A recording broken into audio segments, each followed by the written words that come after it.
Hey, her innocence Dolores Day liked little figurines, right?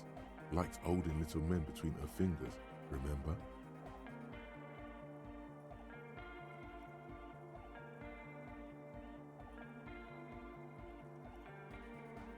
You have the headless Fallen Rider figurine.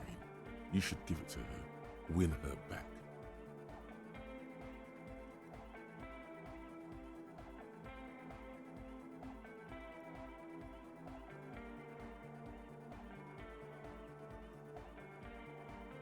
So very, very, very nifty. Nifty and mysterious. This is surely what the figurines are for.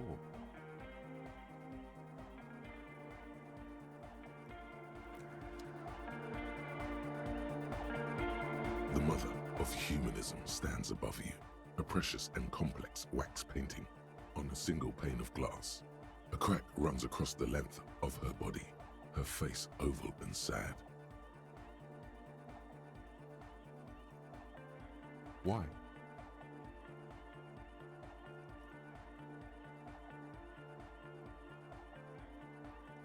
That does seem to be a problem. Maybe you meant something else?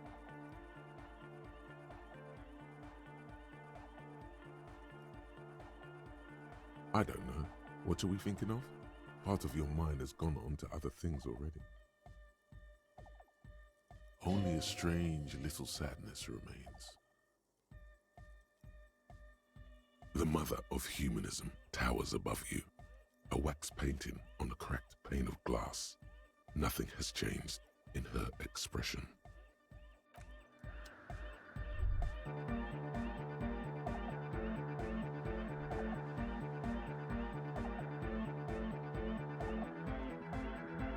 Denarian Church, the place to be! Make some noise, my church people! Vibrations thump through your blue soul. The music sounds much better in the church. A hawthorn tree on Rue de Saint-Ghislain, tangled in its branches, something bronze flutters in the wind. He stands on stage behind a table, nodding along to the music and waving his hand in the air. In front of him, the audio mixer, one reel spinning. The other reel deck is empty. Cables run hither and thither. On one side you see an auxiliary line in with the number 4.5 written next to it.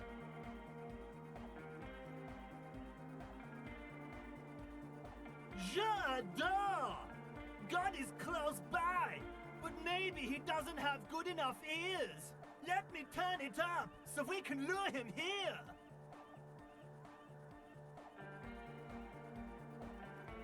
Yeah! Back on the case, no disgrace. Bring it down to party place. The first page of the second chapter.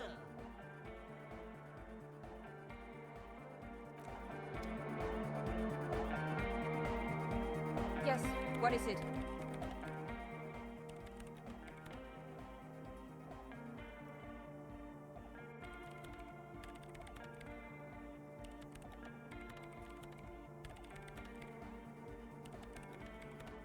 What?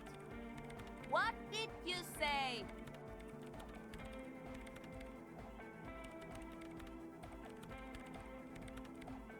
I can't hear you! The music is too loud!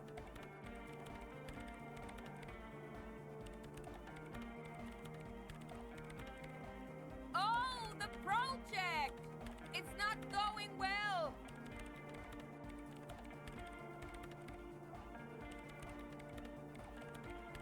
There's that guy!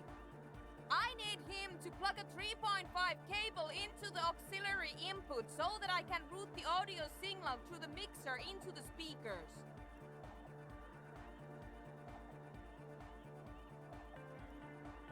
He doesn't listen to me! He only ever seems to care about hardcore and yekukata! A place to be, apparently! Thanks! Maybe you can get through his Magic rhymes! Let me know how it goes!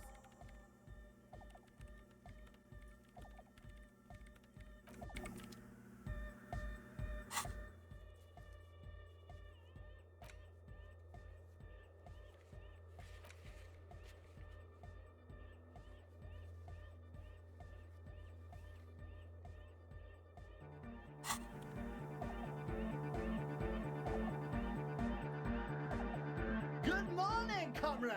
Yeah! Harder car! To the mega! Yeah! I can route it through auxiliary! What kind of a cable does she use? 3.5 or 4.5?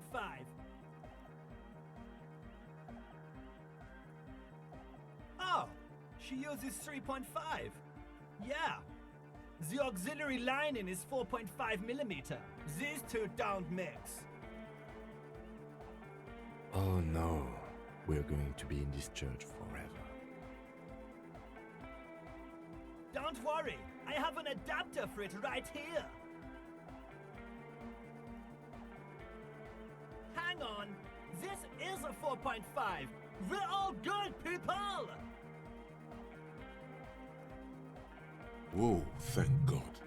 Adapters noticeably degrade the sound quality. Great! Someone got through to him! Okay, let's get it all set up. Can we turn the music off, please? Everybody! Everybody! Don't panic! I'm going to turn off the on-off for just a sec for a special scheduled event. The on-off will be back, but we're doing something else for one moment. All right, go tell her that Egghead is ready to rave to her tunes, and then I'll turn off the music.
Hi, officer. Factory balanced. Bakelite and stainless steel. Anything I can help you with?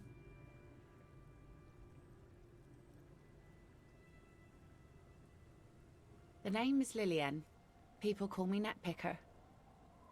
I think I have time for questions, and that was actually the second one.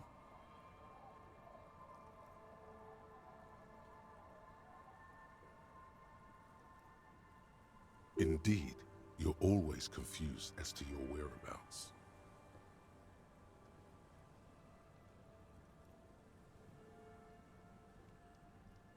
Unfortunately, the factory sold this one with a 3-year warranty instead of story. It's to intimidate folks, mostly. Not really. I know some basic moves, and I know it sure as hell beats a knife when you're in a tough spot. But not when you're in a tight spot. It's a regular mass-produced sword, like a shovel or an axe. Nothing fancy, just for intimidation. From time to time, people need a lesson in respect. That's just the way it is. Back in the day, I caught the eyes of many men. And believe me, men need a lesson in manners from time to time. No, I'm afraid not. Tempting to confiscate the blade I used to keep these animals in check. It would put me in an early grave. Some went to patch their wounds, their lesson learned. Others were more thick-headed. And one of them, I ended up marrying.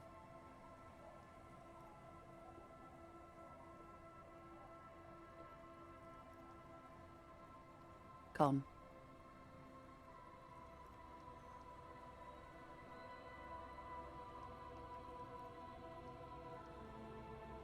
To the waves. The sea took him. It was a long time ago.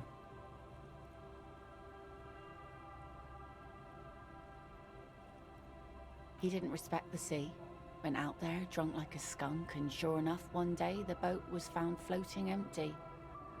The bloated corpse turned up 2 weeks later. Now, before you tell me how sorry you are for my loss, know that it was 4 years ago, and I've moved on. There's only so much mourning you can do for a drunk with sinewy muscles. She really likes those muscles, though. It's in the way she pronounces sinewy.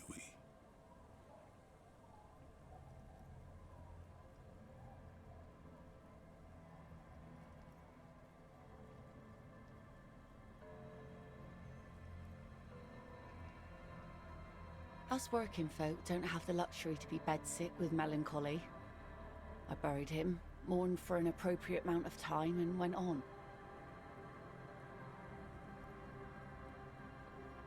Life didn't really change that much for me and the kids. This is neither a touchy nor a very interesting topic for her. She looks like she's ready to go on a date with another, better, drunk. Ask her. Both of you could need some action.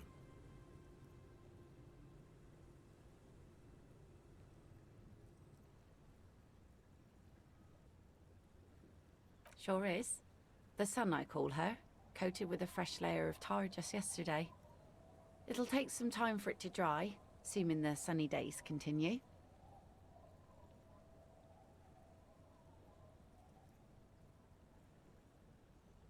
She looks at the boat, dripping with slush, and nods proudly. Like I said, fish mostly. Sail the waves, take care of the kids, pick nets. Right now I'm tarring a little skiff. I sell the fish to people in the Delta to serve at their fancy restaurants.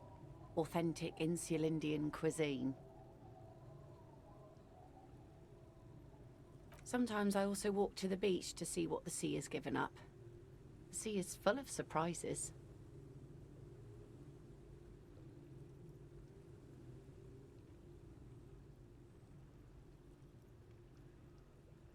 Wood, pieces of glass.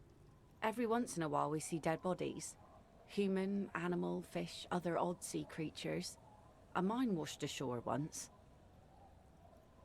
Bottles, drugs also. Lost cargo in general. Most of the time it's just wood and glass. Mines, mines. You need mines.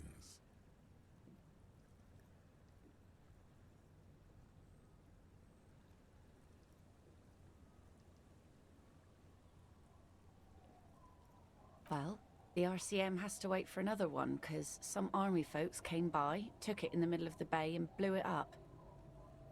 The blast was surprisingly timid for such a huge spiky thing. Spiky must have been a naval contact mine.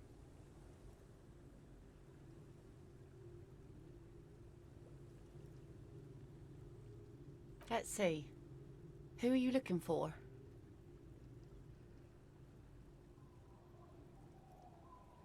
Okay. When did this person stay here? Oh. I've been out on the sea for most of the past week.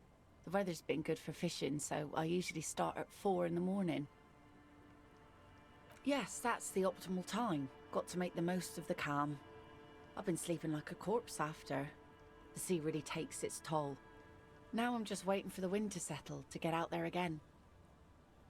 Sorry I couldn't help you out. Maybe I can help you find someone else.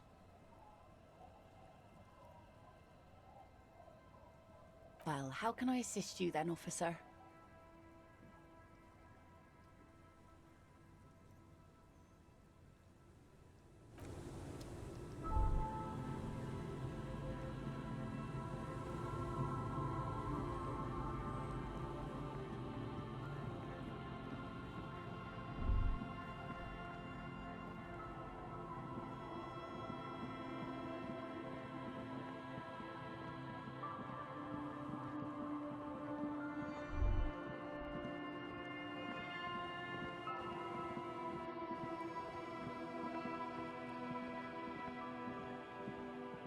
The trap is full of locusts, but they seem weak and unhealthy.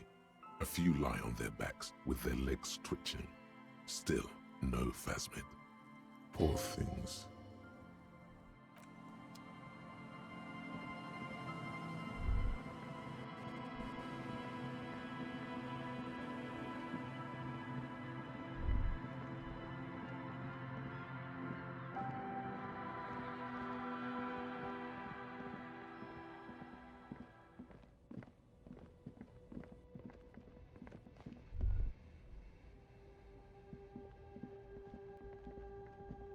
The gnarled hawthorn tree on Rue de Saint-Gilles Lane endures the wintry gusts with ease.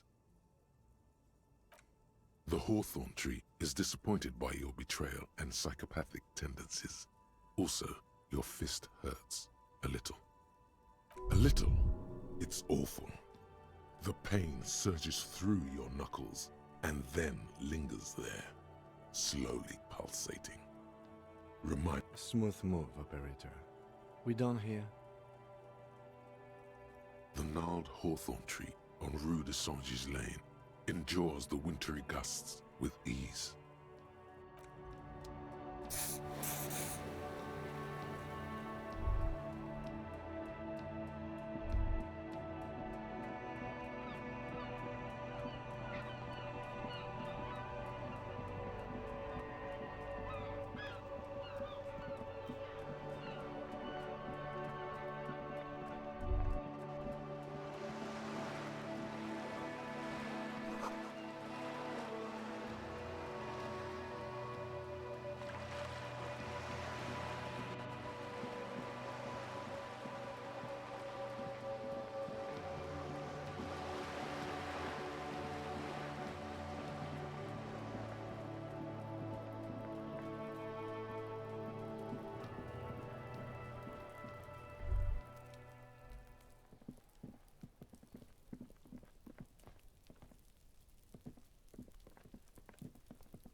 Give me a moment.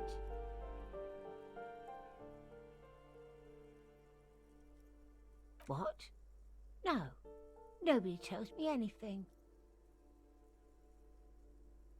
If it ain't my business, I'll keep my nose out of it. Oh, I think we'd all be better off if people kept their noses to themselves.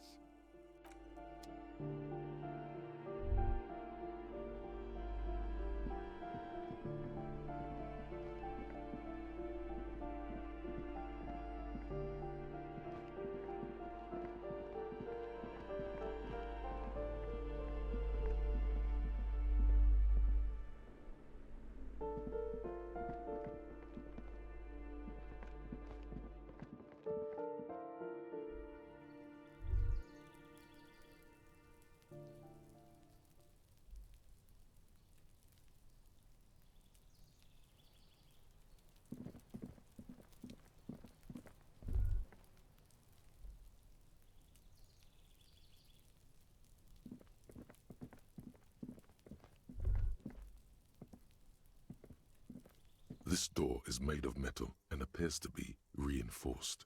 Someone here really values their security. No one answers. Let's go. There's nothing to do here for us anymore.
As you approach the metal grill, you can hear several voices having what appears to be an animated discussion. This must be it. Beyond this door lies the beating heart of radical communism in Martinaise. Somehow, the night air softens the smell of trash and sea brine. As the breeze pulls through the canvas like a shuttle through a loom, you catch a hint of something unexpected. Something earthy, warm, and burnt. The acrid smell of failure. No, that's just slightly burnt coffee. A smell you would recognize anywhere. Just look at these pigs sniffing about after hours.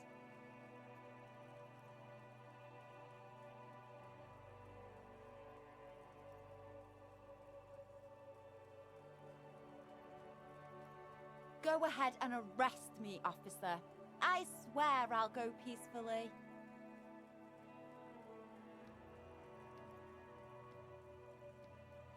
The metal grill is cool to the touch.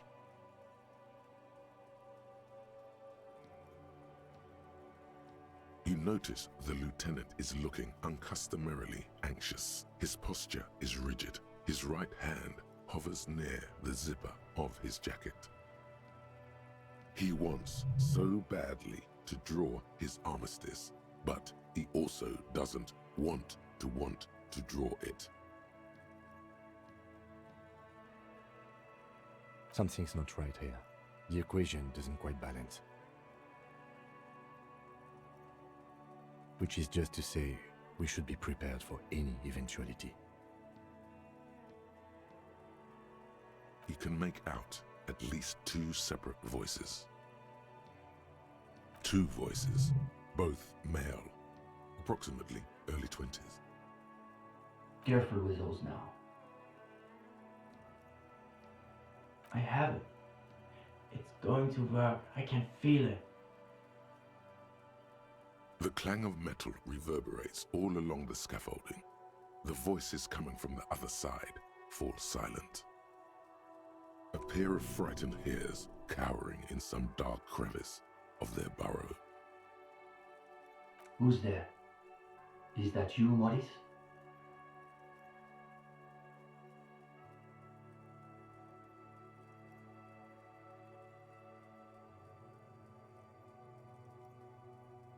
Who said communist?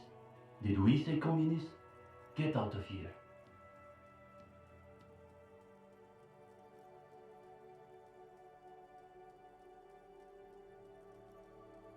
For a moment, silence. What's the passphrase?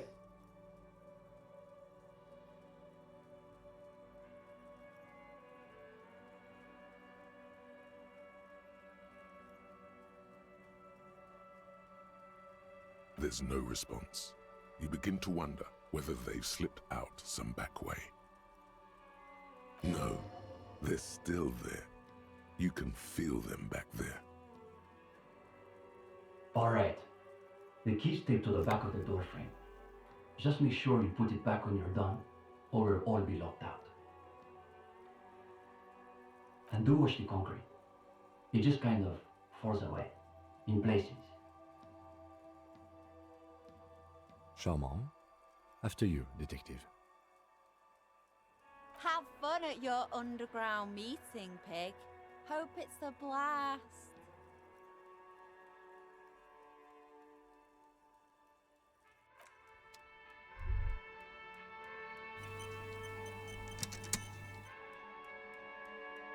The two young men are either oblivious to or ignoring your entrance. Their attentions are fixed on whatever it is they're stacking in the middle of the floor.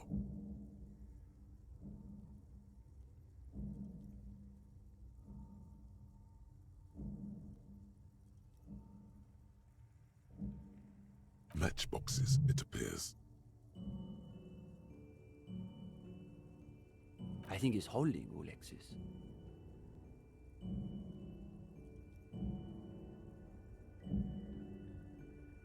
It is. It's holding. Careful, careful.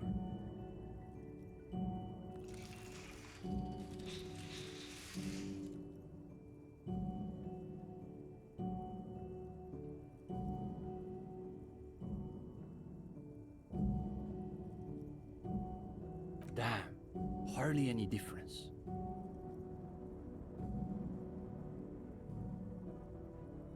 You two, you are late. They should know the meeting starts at 10 p.m. sharp.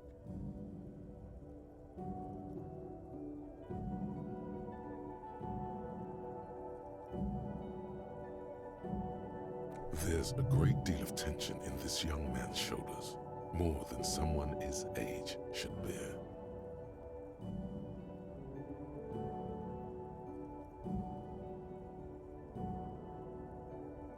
Meanwhile, his companion inclines toward him, eager to catch every word that dribbles from his friend's mouth. Just a moment. Could this be the former owner of a certain jacket you acquired recently?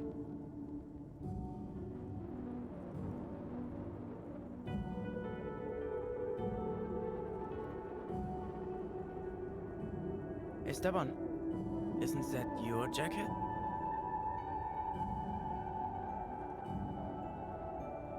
He certainly looks like my jacket, Alexis. Where did you get that, gendarme?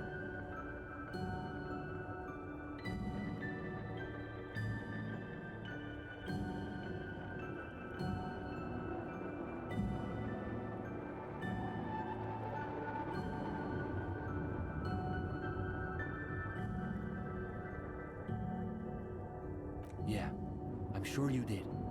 That's real Sarah Maritzian twill. Only old Sarah Maritzian communists and drug smugglers wear those anymore. He is neither of those, of course. He is simply a poor student putting on airs. Also, he doesn't have the shoulders to fill out such a jacket. See, Uli? It's just like Mazovrot. How does it go again? Those committed to the rights of property are those most apt to violate them.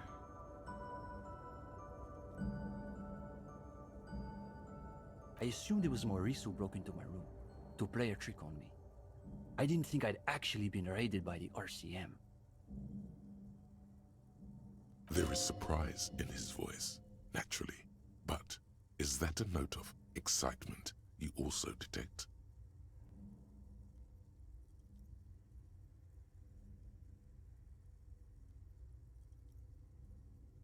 Oh, gendarme, because this is perfect.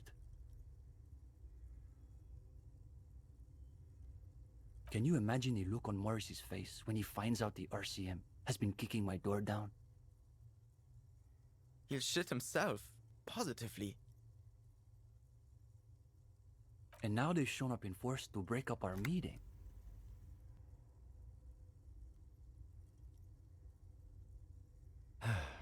Something tells me these young men are not very experienced with law enforcement.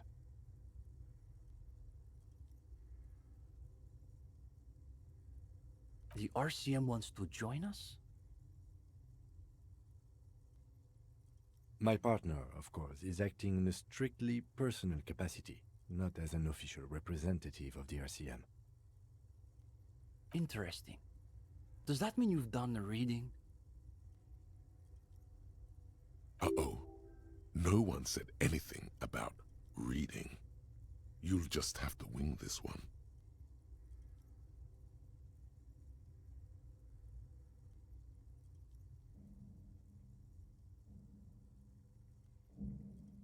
No, detective. The only reading I've been doing is right here.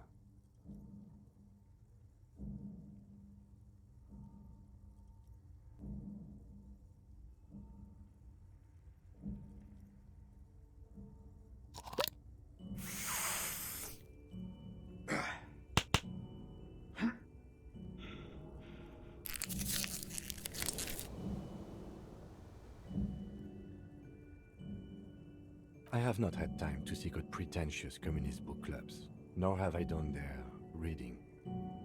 It doesn't sound like they've done the reading, Steban. Well, this is getting awkward. I'm not sure what you're expecting to find here then. There's profound consternation in his voice. You suspect it's about something bigger than your not having done the reading. Maybe they can explain themselves.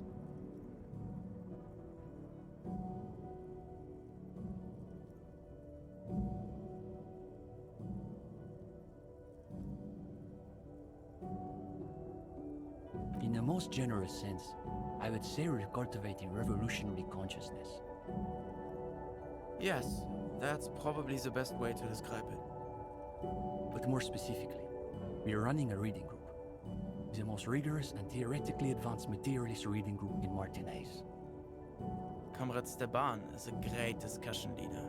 One of the best at the university. Yawn. Can you imagine anything duller than a bunch of Beano-clads yanking each other's knobs?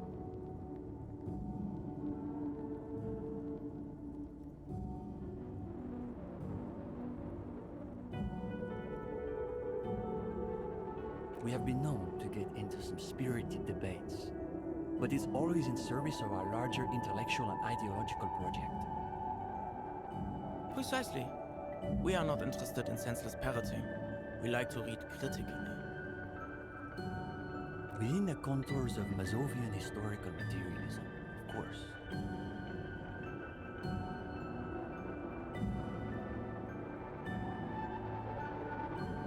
Huh. As though you can call that Pablum teaching. One thing you learn quickly at university is that you're not going to find a real education in any lecture hall or discussion seminar. We are post-attendance, basically. Exactly. The only worthwhile part of the so-called École Normale de Revachol is the library. That's where we've made our greatest critical strides.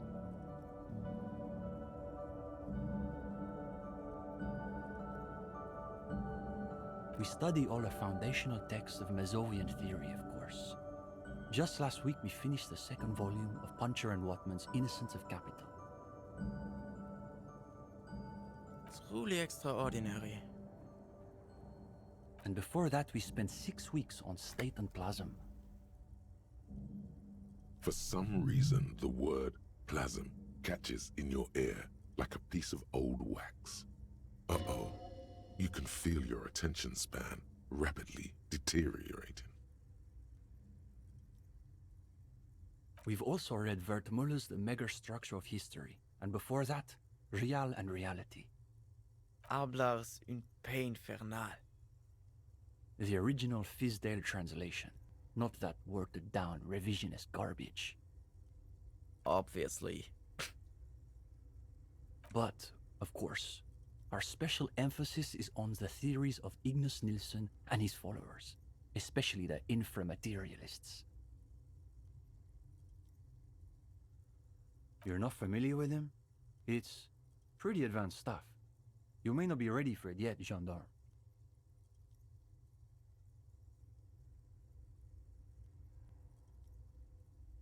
Only Krasmazov's most trusted lieutenant, the evangelist of the revolution, and the founding father of the People's Republic of Samara. It's hard to overstate how unimpressed he is that you've never heard of this world historical individual. He also happens to be the greatest communist theorist after Mazov himself. It was Nilsson who first postulated the existence of ideological plasm, which forms the basis of inframaterialist theory. Those words again. You've got to find out what this inframaterialist stuff is all about. Whatever it is, one thing's perfectly clear. These young students have a much deeper understanding of communism than you do. You could learn a thing or two from them. If you can convince them you're one of them. The young man sighs. His companion looks about furtively.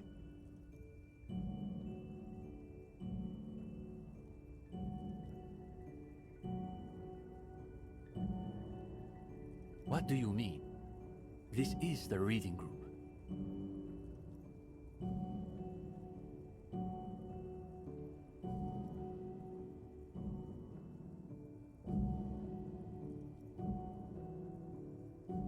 Kim and I.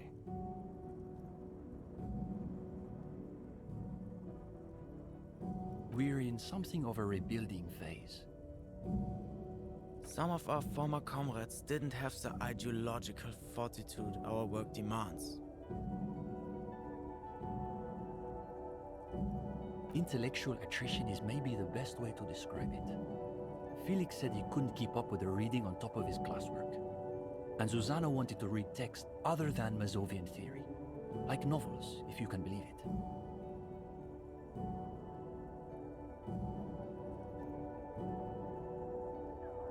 See? Even the gendarme gets it. We've tried recruiting new members, but unfortunately the current intellectual climate is pretty hostile to inframaterialist thought. These days, if you're on the left, the ascendant schools are the Godwallians and their iconoclasts. Don't forget about Maurice and the turnips. Right. Then there was the whole turnip debacle.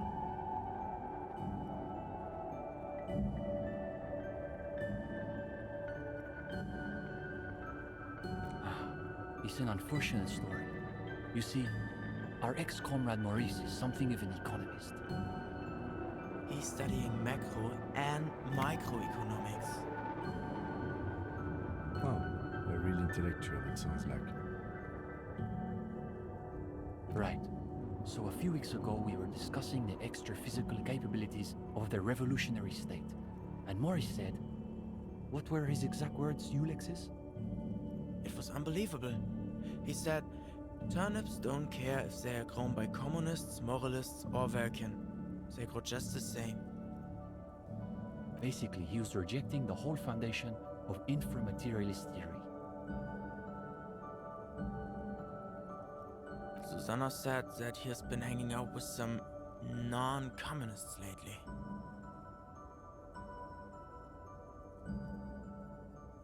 For us, the question boiled down to, if you don't even accept the basic ideas of Nielsen and inframaterialist theory, why are you in the reading group?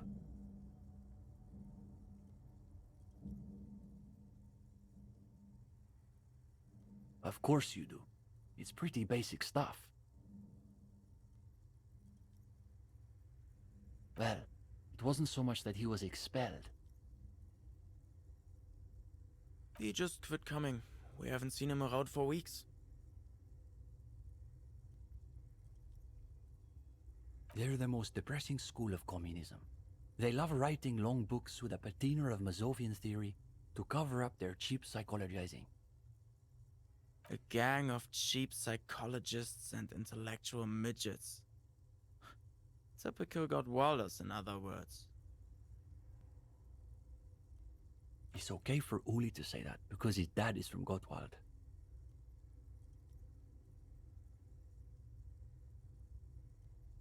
The Gottwald school believe that intellectuals as a class are incapable of sparking revolutionary change, so all they can do is critique capitalism from inside itself. That's why they spend all their time smoking cigarettes and writing long works of criticism that make you want to commit suicide. It is miserable. That's probably why they're always committing suicide.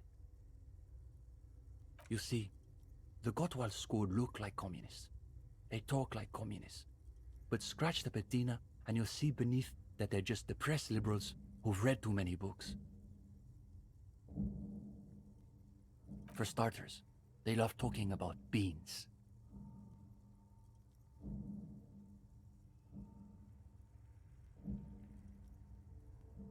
That's right. Iconoclasts are obsessed with beans. They love thinking about beans.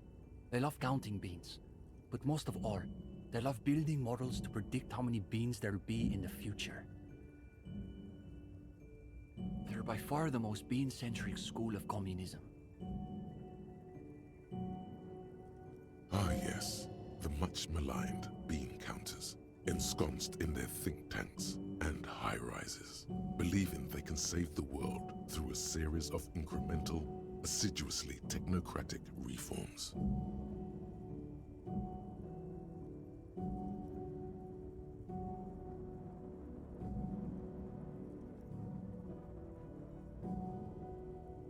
If only. They've got all the beans accounted for in their asset sheets, their quarterly budgets, their future projections. But for some reason, there are never enough beans to go around. So we've just got to cut our bean rations in half. And next thing you know, there are budget cuts, so now we've got to cut the bean rations in half again. You see, iconoclasts claim to be communists, but in reality they're just liberals with hard-ons for spreadsheets.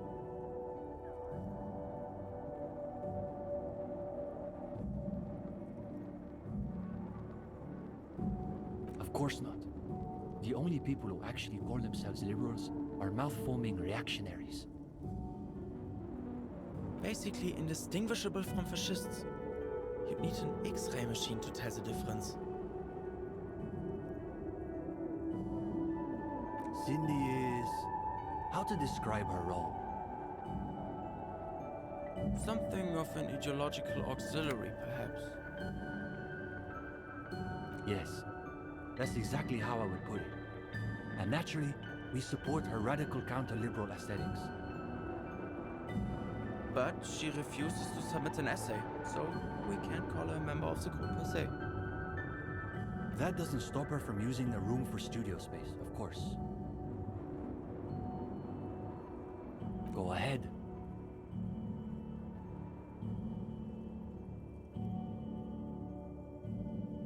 Clinching? No. We're not an operational cell. We think of ourselves as more of an intellectual vanguard.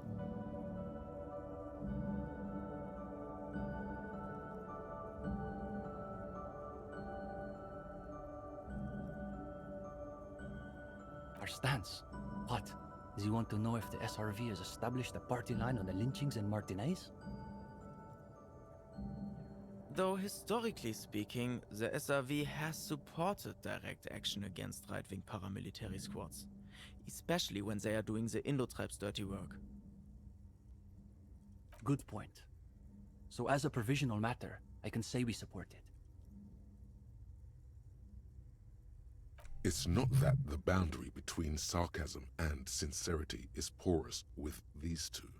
It's that they actually seem to overlap, as though one is meant to conceal the other. It's always that way.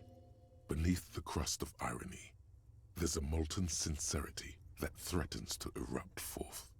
You may witness it yet. No, we're an independent organization. We acknowledge and respect the Union's efforts, but our interests are more theoretical than Mr. Clare's. That's easy. Crime is simply the inevitable expression of the injustice and incoherence embedded within capitalism itself. Delivered with the smug assurance of a schoolboy reciting a maxim he's committed to memory. It's a symptom, in other words, not a cause. His companion can barely suppress a yawn. No, unfortunately, the communards were hunted down and killed nearly to a man. All that's left of them are bones and old rifles. His companion's eyes widen as you hold up the ancient weapon. He's practically itching to stick that thing in someone's face and pull the trigger. Yes, like that one. I wonder how many of these are still lying around in cellars or sealed up behind the masonry. Can I hold it? It's heavier than I was expecting.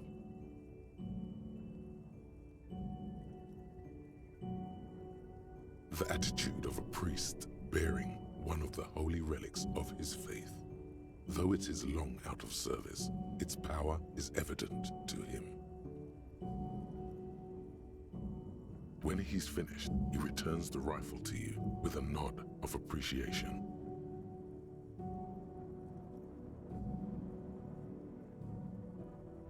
The young man frowns at the little pile of boxes on the floor. Nothing, just messing around until the meeting started. They're watching those matchboxes awfully intently for two guys who are just messing around. It's almost as though they were trying to create the most unstable structure they could. We typically only accept new members once per semester. There's this whole process with essays and presentations on assigned topics.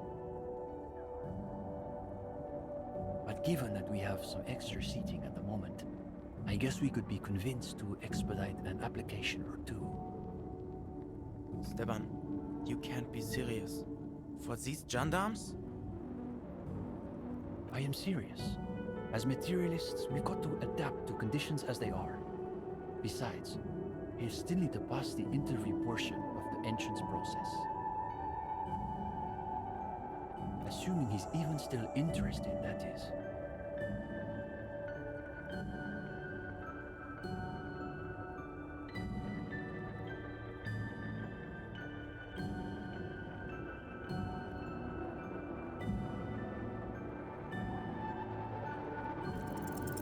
What's there to be scared of? You've really been cracking the books these last few days.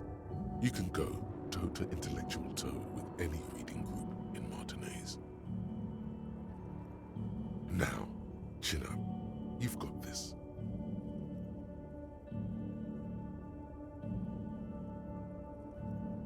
Oh, you want to start now? Sure, we can manage that. You've caught him off balance. The momentum is already in your favor. Go ahead and take a seat. Since we haven't had time to prepare an exhaustive questionnaire, I think we can keep this interview more freeform. Why don't you tell us a bit about the books you're interested in? and we'll just see where the conversation goes.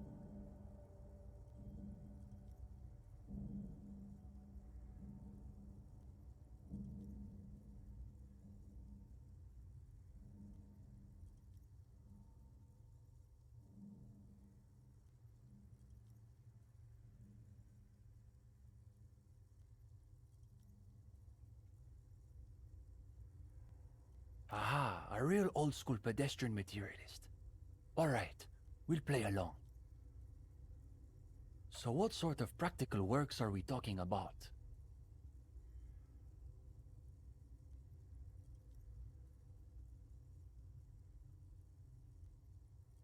Cockatoos. Fascinating. So tell us what you gathered from your ornithological researches. This is a good start. They're starting to loosen up. You feel relaxed and in control. This is a subject where you hold all the advantages. I have to say, I underestimated the opulence of cockatoos. I've only ever seen the grey ones. It makes sense though. Mazovianism stresses the essential continuity between humanity and nature. So anything you find in one should be reflected in the other. What's the exact quote, Uli? I believe it's, man is the mirror of the world. These kids are eating out of your hand, practically. Another quarter of an hour disappears. The questions come rapid fire, but you have an answer for every one. Now you can sense things starting to slow down. The interview must be reaching an inflection point. Don't you think, though, that you can only really understand current events if you have a firm background in history and political theory?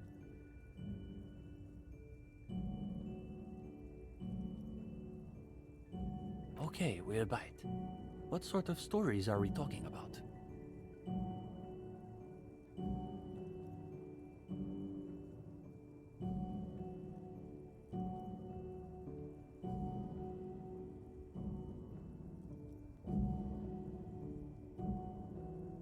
You've got our attention. Let's see where this goes. Yes, I'm rather curious myself.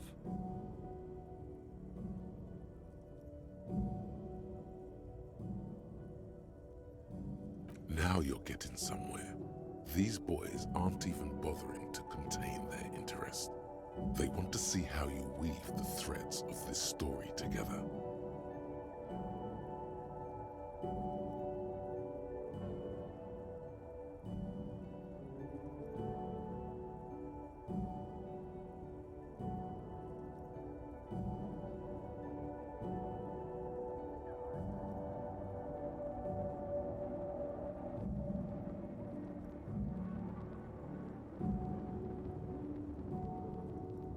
Even the lieutenant seems engrossed, despite your revealing details of an RCM investigation.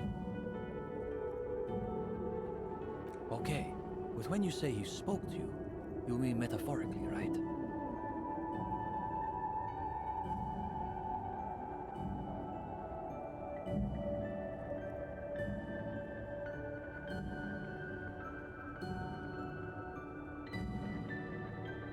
The work he did on the autopsy was quite good, I can confirm.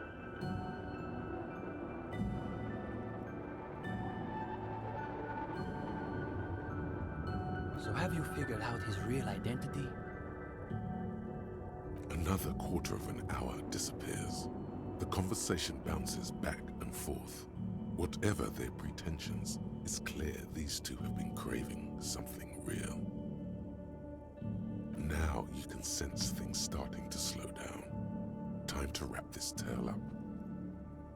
But I'm still not sure how love did him in. There has to be some other element to it. We don't have the full story yet. I suppose we'll have to leave it there. But listen, Gendarme. We could use someone with your breadth of expertise. With just a little more theoretical background, I think you'll be able to make some real contributions. Yes, I would say he's got serious potential at least. And with that, welcome to the most ideologically advanced materialist reading group in Martinez. Here's your first assignment. It's an overview of inframaterialist theory. A little basic, as you'll see, but one has to start somewhere. Come back when you're done. We'll be here pretty much every night after 10 p.m.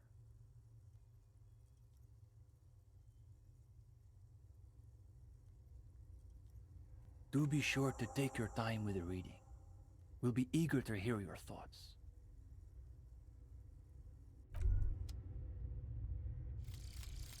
Homosexual underground. Maybe you should stop obsessing about your own and other people's sexuality. Feels like it's about time to do that. You thought about this for 8 hours? Not only should you stop, you should tell Kim you've stopped obsessing about other people's sexuality too. I'm sure he'd appreciate it. Unless you already got him killed because you were obsessing about your sexuality. There's no way of telling from within your brain. But for your own sake, please say you didn't.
The cover of this pocket-sized volume features a swirl of orange, yellow, and green.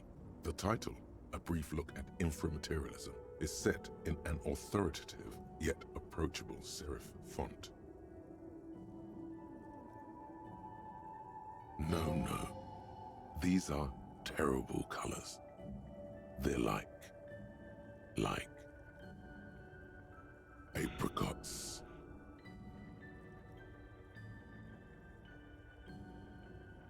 On the inside jacket flap, you find a brief summary. What is inframaterialism? A highly theoretical branch of Mazovian communism? A collection of mystical ramblings by a discredited revolutionary? Or possibly both? This brief look, TM, introduces readers to one of this century's most fascinating and misunderstood theories in a concise, jargon-free manner.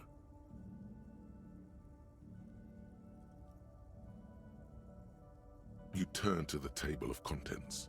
The guide itself is divided into several sections with seemingly esoteric titles like Effects of Plasm on Root Vegetables and Mental Projection and Transference. There's also a brief introduction about the life of Ignas Nielsen.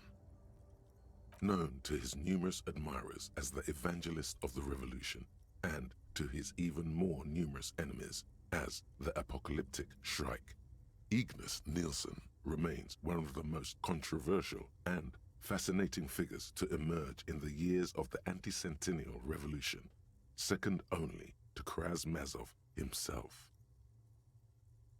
During his unparalleled life, he helped guide a revolution in one country and found a new state in another. Along the way, he committed some of the most notorious war crimes in an era famed for its atrocities. And yet, his most fascinating contribution to history may be the most overlooked. His theory of ideological plasm, from which his followers and successors developed the school of communism known as inframaterialism. If you're like most people, you probably believe that your thoughts reside in your brain, right? That's not right at all. Thoughts don't exist in the brain. They float through the air.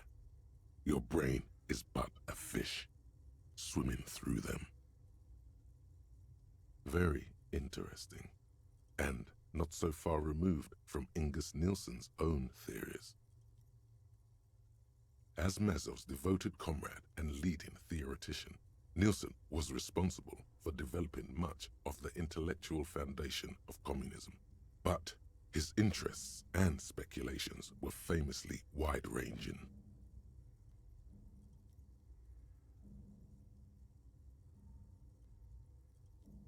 During his final years in exile, he produced, among other things, an early guide to home brewing, instructions for raising revolutionary children, plans for a universal pictographic language, and a detailed materialist critique of Dolores Day's chess strategy.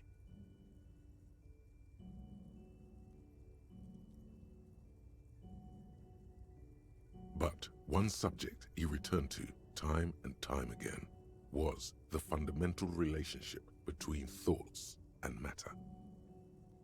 We may yet discover, he wrote in his notebooks, that under certain exceptional circumstances, the proletariat's embrace of historical materialism may be so fervent that their beliefs take form in the world of matter as a kind of revolutionary plasm. Woe is right. What's more, Nielsen speculated that this plasm, when it becomes powerful enough, might begin to influence the material reality surrounding it. Hence the name, inframaterialism. Unfortunately, Nielsen passed away before he was able to develop these initial ideas into a full-fledged theory. That work was left to subsequent generations of communist theorists. Building on Nielsen's basic insight, these theorists reached a startling conclusion that a sufficiently revolutionary state might begin to exhibit certain extra-physical effects based on the amount of plasm generated by its citizens. Correct, though certain particulars of the theory are commonly attributed to Nielsen himself, the evidentiary basis of those attributions has always been a point of contention between inframaterialists and their critics.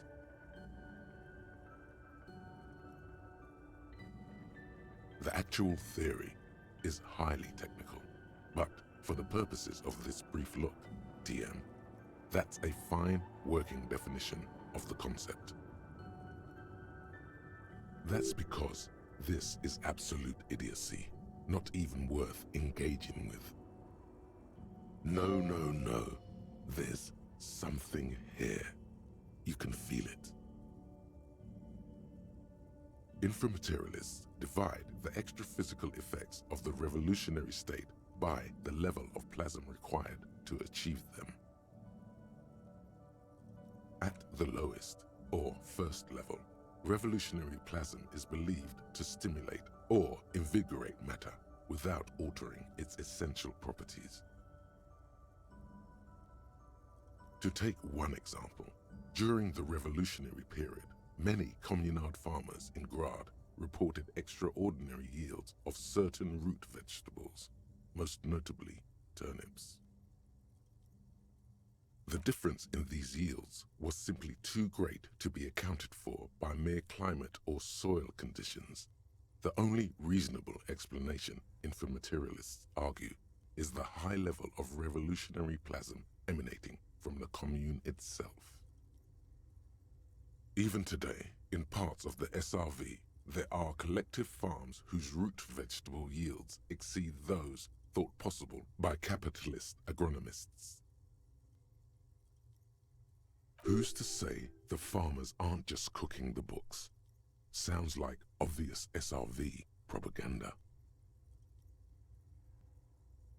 It's also been postulated that plasm may account for the remarkably full and manly facial hair observed on some communist males. Your hand feels clammy against your bare chin. You wipe it along the back of the book and keep reading. Of course, inframaterialists argue that revolutionary plasm may stimulate human physiology in other ways as well.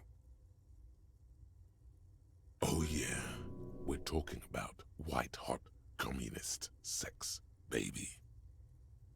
That's correct. Reports from the revolutionary period claim that the most radically devoted communards were able to engage in vigorous intercourse for up to 8 hours at a time. 8 hours? There's no way. Your equipment would be mashed to jelly. No wonder the communards couldn't shoot straight. They were too shagged out. Sexual euphoria. Increased sensitivity to stimulation. If you didn't know better, you'd say this plasm stuff sounds a lot like being on amphetamines. And on that note, you feel like you've gotten the general idea of inframaterialism, enough to carry on a basic conversation at least. But if you'd like to go even deeper into some of the more speculative aspects of the theory, you could always read further. The book fits quite snugly into your palm. It would also fit comfortably into a jacket pocket. You flip forward a few pages until you come upon a chapter titled Mental Projection and Transference. When a community has achieved a sufficiently high degree of revolutionary fervor, inframaterialists believe that second-level effects may be observed. At this second level, certain hyper-revolutionary individuals may even develop the ability to extend their thoughts into material space and vice versa.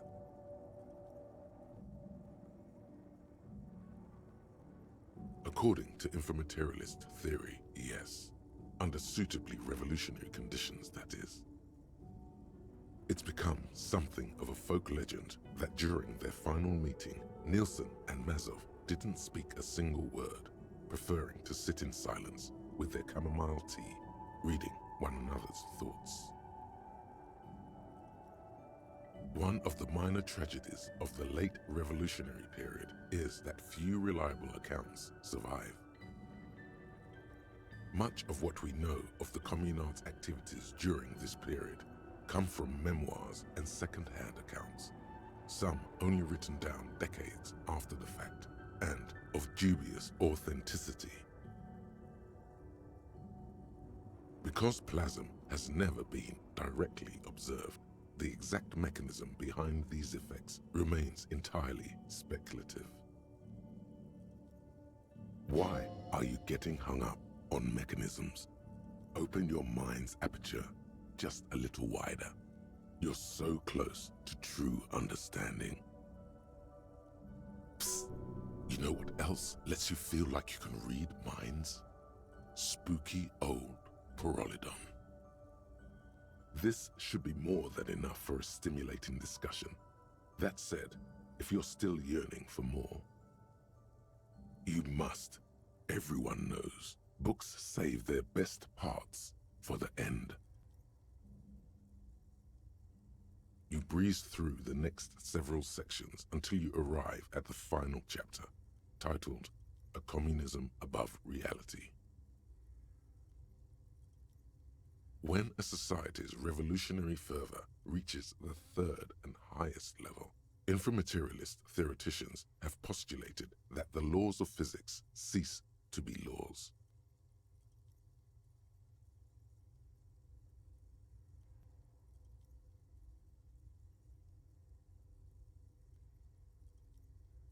More like suggestions, according to some of the SRV's leading inframaterialists.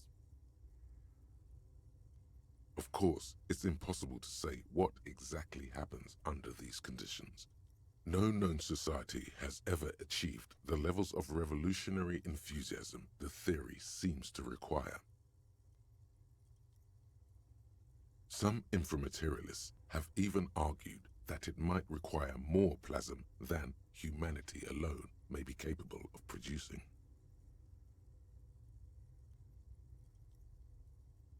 In the SRV, there have been attempts to organize certain species of aquatic mammals, as well as a few of the higher corvids.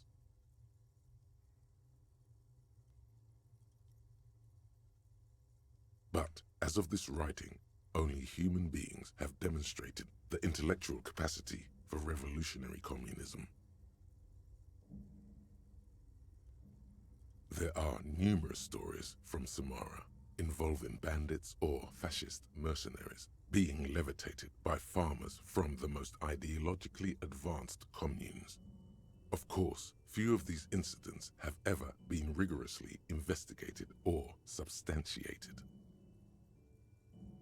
Among known attempts to channel third-level capabilities, the most well-documented is the curious case of Coalition warship Debutante.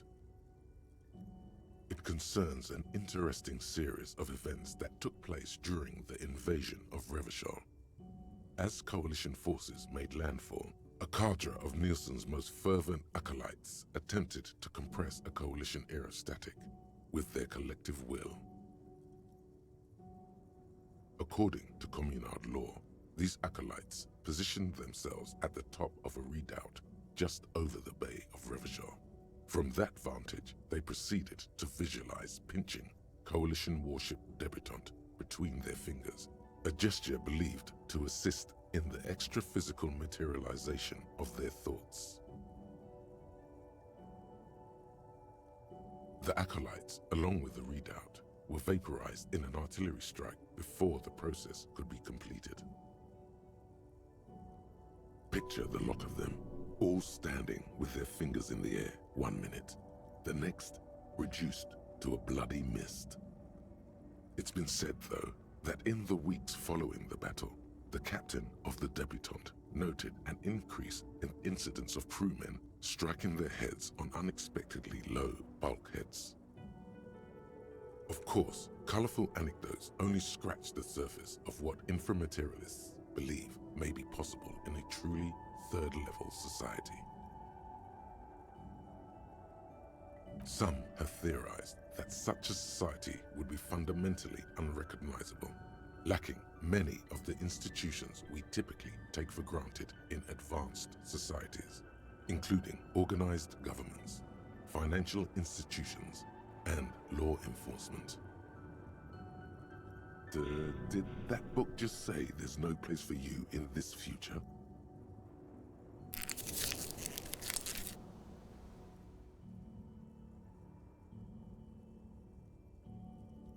Others have argued that people living under third-level conditions will be immune to such infirmities as hunger, disease, and mental illness. In some of his later writings, Nielsen himself speculated about the potential for an extra-physical architecture that disregards the laws of bourgeois physics and instead relies on the revolutionary faith of the people for structural integrity. Precisely, Nielsen observed that the financial system operates on the same principle of faith, so why not an architectural system? On the following page, you come across a few black and white reproductions from Nielsen's own notebooks. One sketch depicts a government ministry shaped like a great inverted pyramid, a hectare in width at the top, balanced atop foundations the size of common apartments. Another depicts a leaning tower wrapped in a dramatic helix. The caption beneath it reads, "The Tower of History." Something about that tower looks awfully familiar. Could it be that's what the students were trying to recreate with the matchboxes?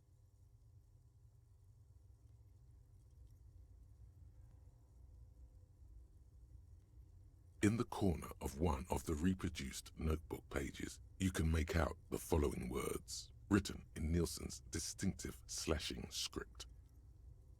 "A state that has lost the faith of its people has forfeited the right to exist." There is no more. You've reached the outer theoretical limits of communism, and in less than 200 pages.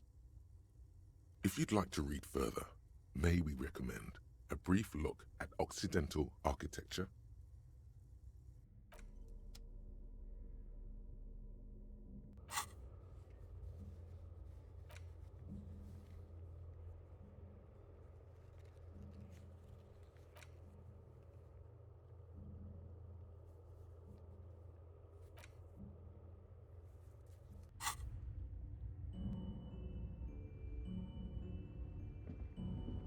You're back.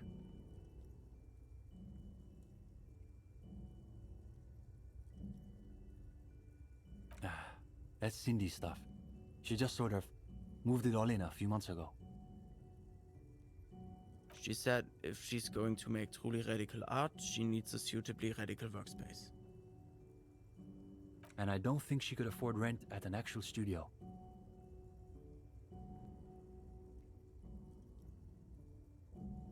Oh, sure. It's definitely interesting, I would say. Interesting. Isn't that just binoclard for "I don't have a real opinion"?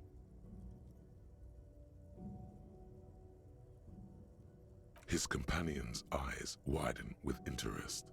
He has a cold smile. Come on. It's not that I don't have anything to say about Cindy's art. It's more that I'm still working out the details. It's a complex question. You've got to take your time with it. You flustered the poor boy. Now he's got to say something. I guess you could call her latest stuff a sort of counter-bourgeoisie calligraphy. She's got a real taste for radical slogans. It's too bad she hasn't developed the theoretical foundation to do truly radical work. I think she'll get there, though. She's still looking for a subject equal to her ambitions.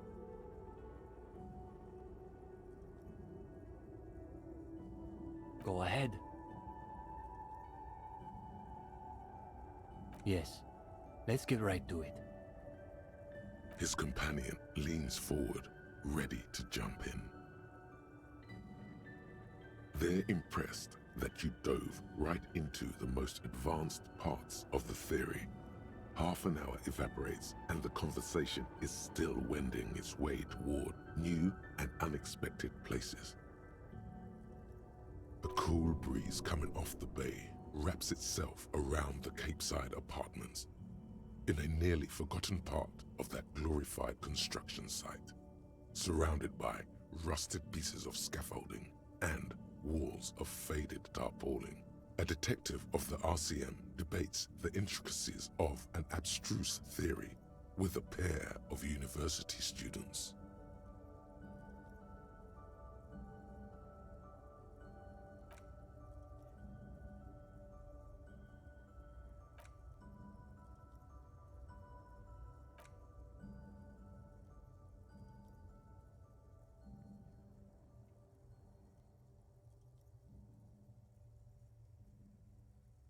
Undoubtedly.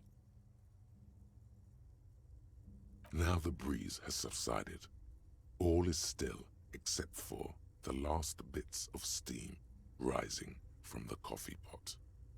Well, on that note, I think we can call it an evening. Yes. One of our better discussions lately, on the whole. What do you mean, is that it? You've done the reading, we talked about it. What more do you expect from a reading group?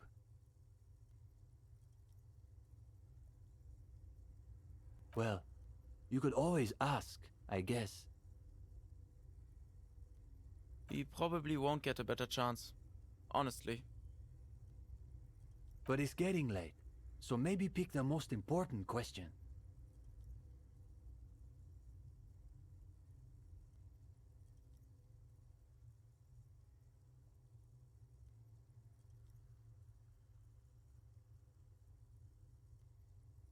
Come on. We have things to do in the morning. Detective, how should I know what questions you have about communism?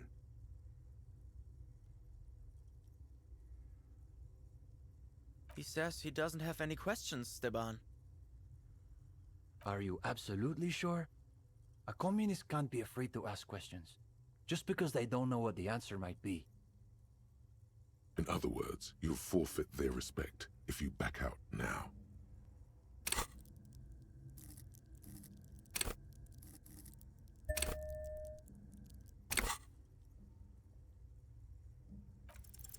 All right, here we go.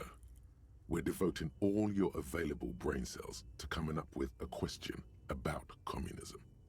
Scratch that. To coming up with the question about communism. The alpha and omega of communism questions. And that question is... The young man gives you a slightly confused look, as though he's sure you asked something else and he simply misheard. Somehow, it sounded even worse out loud. He wants to know if women are bourgeois, Steban. Yes, I heard him. Give me a moment. What makes you ask that question above any other?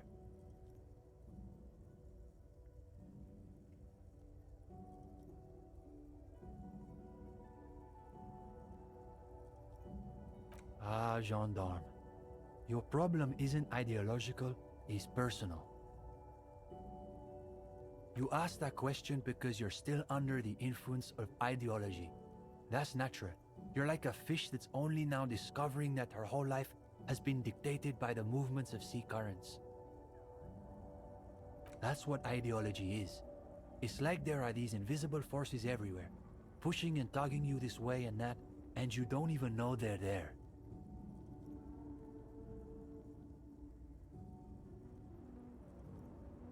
Everything, man. That is part of the communist project, to destroy the ideological structures that reduce men and women to these hollow shells of identity. Do you know the story of Dobrova and Abadanais?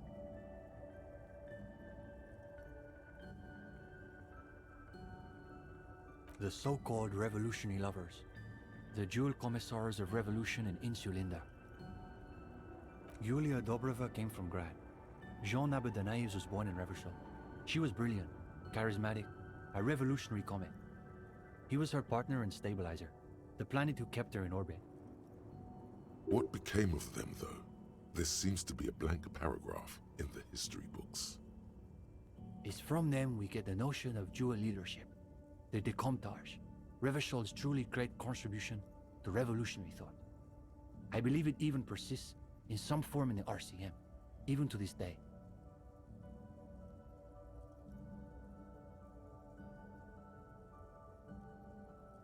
I had no idea its origins went all the way back to the revolution itself, but it makes sense in a way. They died on their own terms, like real revolutionaries. There's a lot to say for that. Yes, that's the question you should be asking yourself. His companion nods, but offers no further solace.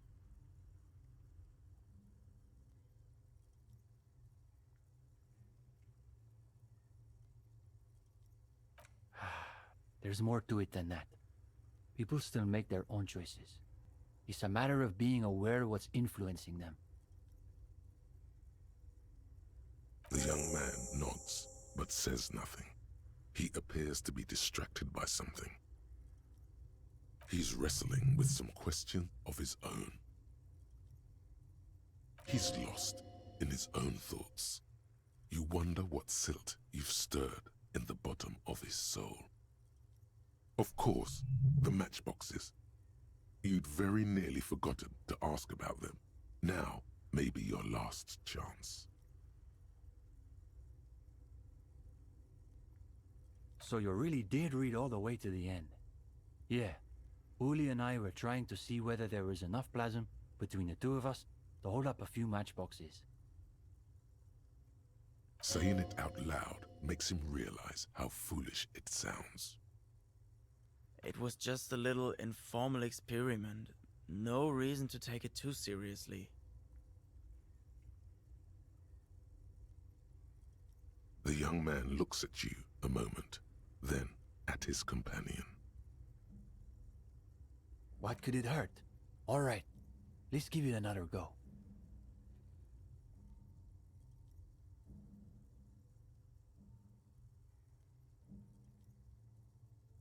You know what? I'll sit this one out. I don't think you want my skeptical materialism interfering. Before long, a modest tower begins to rise from the pile of matchboxes. You place every box with the utmost delicacy and precision. Easy, Uli. It's holding. It's holding. The higher the tower goes, the quieter the room seems to become. Aside from the occasional comment, the three of you are completely absorbed by the task.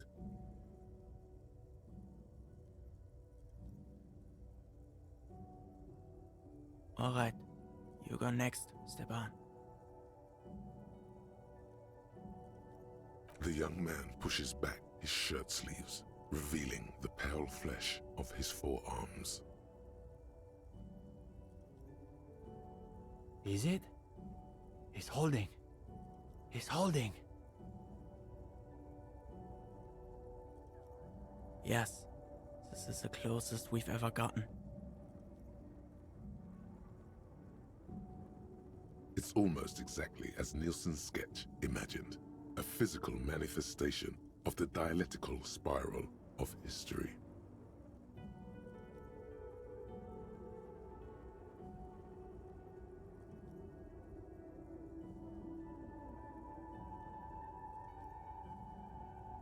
All right, gendarme, your turn.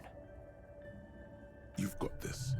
Theories aside, they're only matchboxes. Even the lieutenant is watching intently now.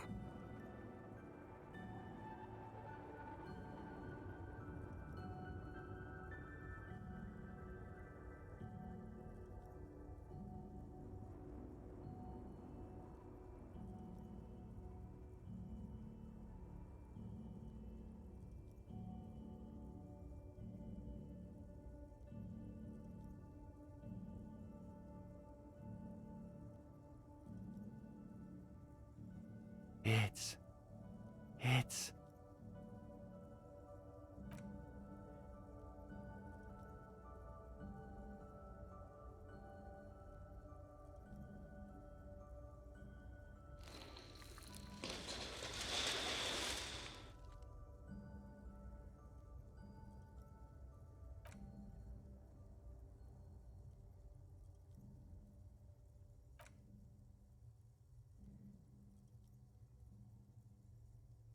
Well, it may be that we found the outermost limit of our capabilities under the prevailing regime. Undoubtedly.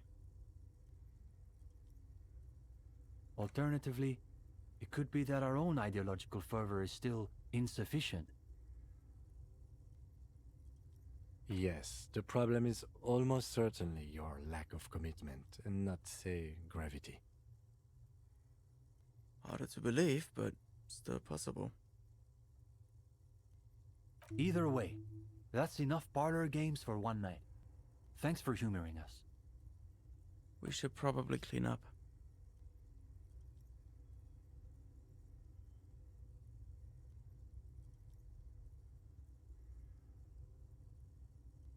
Well, I think we're probably finished here, Detective. Wait a minute, if you don't mind. We wanted to get your opinion on something. A few little changes we've been thinking about. Nothing too major, I think. We were talking potentially about relaxing some parts of our admissions process.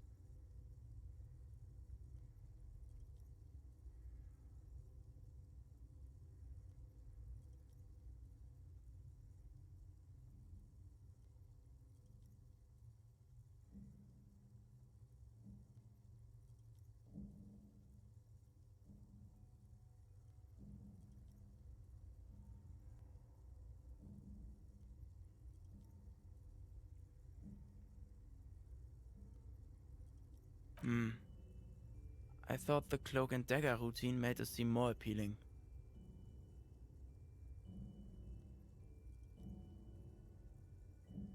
I thought so too, but perhaps we overdid it, just a little. There was another thing. We were also debating putting up some posters around town. Though some of us maintain that advertising is an unacceptably bourgeois tactic.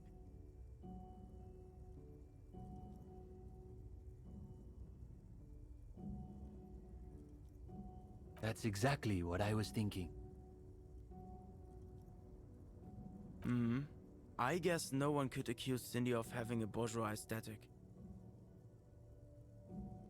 Plus, I've got the perfect place in mind. Put some more coffee on, Uli. We've got a long night ahead of us. We should probably get Cindy in here too. Oh, and gendarme. One last thing.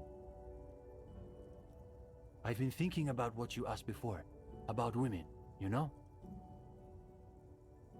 Not that it's any of my business, but it sounds like this question is really tearing you up inside. It is tearing you up.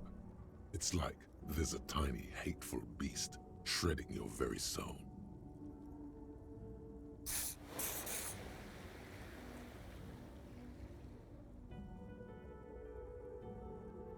So, good luck with that, I guess.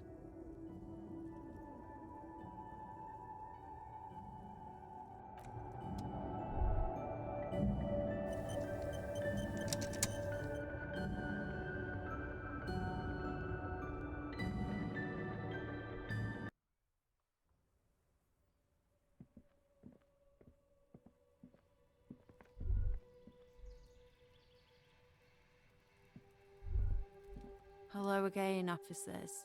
Have you come to admire my mural?